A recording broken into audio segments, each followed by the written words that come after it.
BNP আল্লাহর রহমতে ক্ষমতায় আসবে এবং দেশ পরিচালনায় অংশগ্রহণ করবে। দেশ যাবে কোন পথে, ফয়সালা হবে রাজপথে। সেই রাজপথেই কিন্তু ফয়সালা হয়েছে। 90-এর আন্দোলন সম্পর্কে অনেকেই হয়তো জানেন না আপনারা। সেদিন অনেকেরই জন্ম হয় নাই, অনেকেরই বয়স কম ছিল। সেদিনও যখন আন্দোলন তুঙ্গে স্বৈরাচারী এরশাদ আজকের বিএনপির ভারপ্রাপ্ত চেয়ারম্যান দেশনায়ক তারেক রহমানকে আক্রমণ করেছিল, আঘাত করেছিল, 11টি কালো দাগ রয়েছে।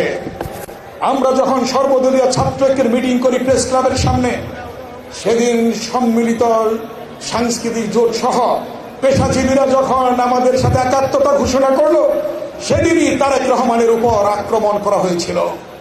তার পিঠে 11টি কালো দাগ সম্বলিত সেই ছবিগুলি লুৎফর রহমান বেনু এনে প্রেস ক্লাবের সামনে আমাদের কাছে তুলে ধরল।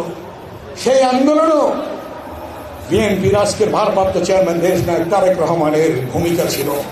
তাই আজকে ছাত্র জনতার জাতীয়তাবাদী ছাত্র দলের নেতৃত্বে যে আন্দোলন হয়েছে, ওয়াসিমের রক্তের বিনিময়ে, সাইদের রক্তের বিনিময়ে, সেই রক্ত কখনই বৃথা যাবে না।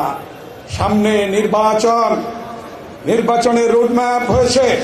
বিএনপির ভারপ্রাপ্ত চেয়ারম্যান দেশনায়ক তারেক রহমানের সাথে প্রধান উপদেষ্টা মহোদয়ের বৈঠক হয়েছে। সেই অনুযায়ী আগামী ফেব্রুয়ারিতে নির্বাচন হবে। সেই নির্বাচনে আল্লাহর রহমতে ইনশাআল্লাহ বিএনপি আল্লাহর রহমতে ক্ষমতায় আসবে এবং দেশ পরিচালনায় অংশগ্রহণ করবে বিএনপির ভারপ্রাপ্ত চেয়ারম্যান দেশনায়ক তারেক রহমান। ইতিমধ্যেই আপনারা দেখেছেন ডাক্তার জুবাইদা রহমান, বিএনপির ভারপ্রাপ্ত চেয়ারম্যান দেশনায়ক তারেক রহমানের সহধর্মিণী এসেছেন দেশে।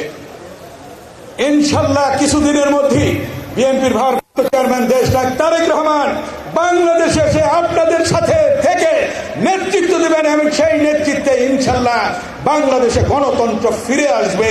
এটাই আমাদের প্রত্যাশা আজকে জাতীয়তাবাদী ছাত্র দলের কাছে।